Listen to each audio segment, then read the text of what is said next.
interniste en charge de la prise en charge des patients diabétiques à l'hôpital régional El Hadji Ibrahima Niass de Kaolack. Oui, je pense qu'à l'échelle de ce qui se passe au niveau mondial, au niveau national, Kaolack n'est pas un radin par rapport à l'épidémie du diabète. Je pense qu'ici, on reçoit en moyenne une 50aine de patients par jour.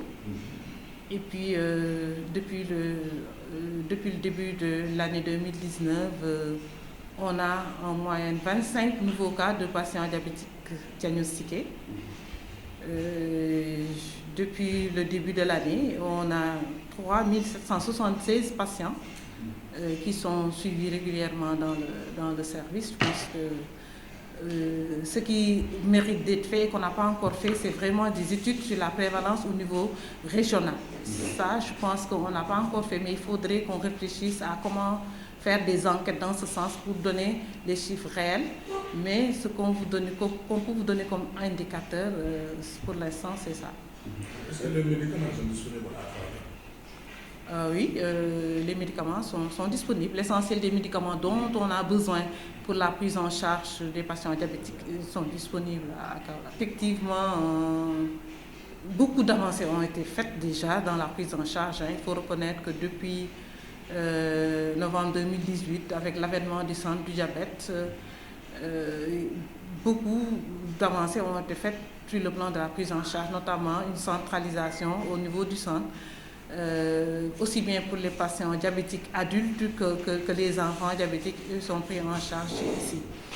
Mais cela ne suffit pas. Je pense que vous avez vu un peu comment ça se passe dans la salle d'attente. Les malades viennent très tôt le matin, ils sont là jusqu'à 17h parce que les ressources humaines nécessaires pour prendre en charge rapidement tous les cas ne sont pas là. On fait comme on peut, on n'a pas de pause, on n'a pas d'horaire particulier, on prend les malades quand ils viennent, on ne renvoie pas de malades, on les prend quand ils viennent et on termine que quand on aura vu le dernier malade.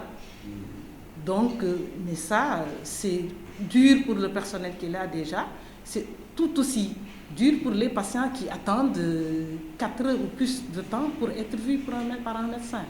Je pense qu'il y a des améliorations qui doivent être faites dans ce sens. Je pense qu'on a porté le plaidoyer devant la plus haute autorité sanitaire du pays, de la région. Je pense qu'ils sont en train de s'activer pour essayer d'améliorer la situation.